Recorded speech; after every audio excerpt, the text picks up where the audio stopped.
Bonjour chers chercheurs et chercheuses de lumière. Aujourd'hui, nous allons explorer une réalité qui peut choquer, mais qui mérite d'être dite. Pourquoi beaucoup d'hommes d'influence liés aux loges occultes recherchent avec insistance les rapports sexuels anaux? Beaucoup croient qu'il s'agit seulement d'un excès de désir ou d'un fantasme. En vérité, c'est une pratique spirituelle sombre, utilisée pour manipuler les énergies, vampiriser la vitalité d'autrui et se renforcer dans leurs activités obscures. L'anus n'est pas seulement un organe physique destiné à l'évacuation. Dans la cartographie énergétique du corps, il est relié au chakra racine et au chakra sexuel. Deux centres qui gèrent la survie, la vitalité, la puissance créatrice et l'ancrage. En utilisant cette porte, les sorciers exploitent non seulement la sexualité mais aussi l'énergie vitale la plus profonde. Ce qu'il faut comprendre, c'est que l'anus est la voie naturelle d'élimination des déchets physiques, mais aussi un canal par lequel circulent les déchets spirituels. Les loges obscures savent cela et transforment un acte sexuel en rituel de transfert d'énergie. Il existe deux positions principales dans ce rituel maléfique. La première est celle du dominant. Dans ce rôle, l'homme pénètre sa partenaire, souvent de façon animale, brutale.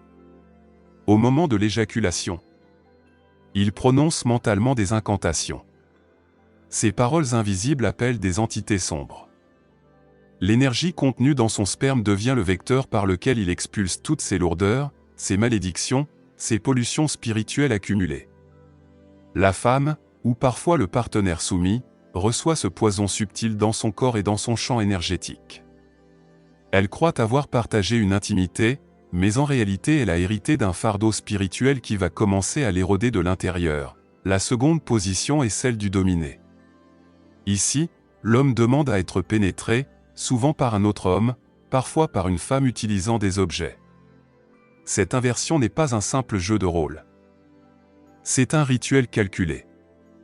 Chaque pénétration devient un canal par lequel il déverse ses malédictions et ses énergies négatives. Mais en plus, quand son partenaire éjacule en lui, il aspire sa force vitale, son rayonnement, sa lumière intérieure. Ce double mouvement transforme la victime en réceptacle de ses impuretés, tandis que lui se purifie en se débarrassant de ses charges spirituelles. L'autre personne, par contre, sort de l'acte épuisée, confuse, et sans savoir pourquoi, voit sa vie basculer dans la malchance, les maladies invisibles ou les blocages répétés. Dans les deux cas, l'homme de pouvoir se renforce. Il se débarrasse de ses fardeaux sur sa partenaire et recharge son aura en captant la vitalité d'autrui.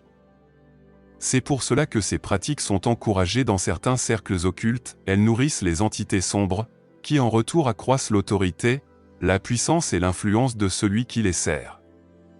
Mais les victimes, elles, deviennent les poubelles énergétiques de ces pratiques. Beaucoup de jeunes femmes séduites par ces hommes d'influence ne comprennent pas pourquoi, après quelques années, elles deviennent stériles ou incapables de vivre une relation stable. Elles ignorent qu'elles ont été vampirisées. Leur énergie sexuelle, qui devait nourrir leur fertilité et leur créativité, a été détournée et corrompue. Certaines accumulent des maris de nuit. Ces entités spirituelles qui les possèdent la nuit, les épuisent et continuent de se nourrir d'elles-mêmes après la rupture.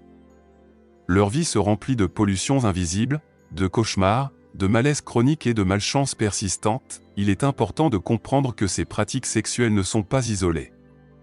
Elles s'inscrivent dans un système. Ces hommes n'agissent pas par hasard.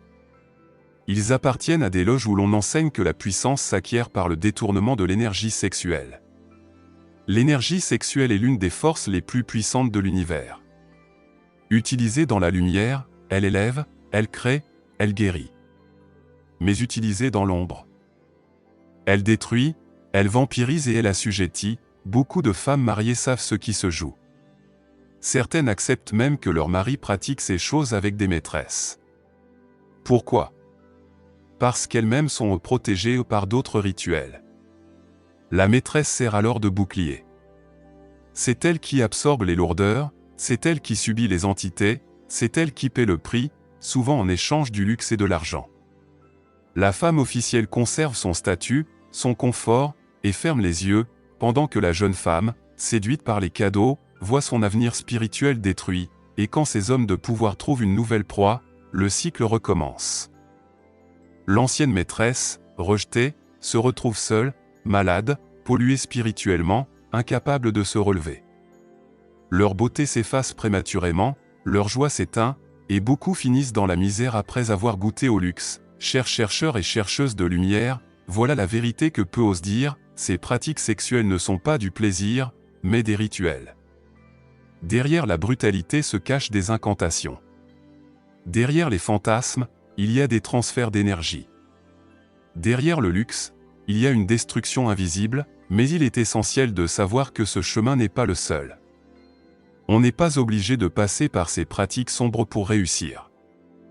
Le véritable pouvoir s'obtient par l'intégrité, la discipline intérieure, la maîtrise de soi. Ceux qui choisissent l'ombre récoltent toujours un prix terrible, tôt ou tard.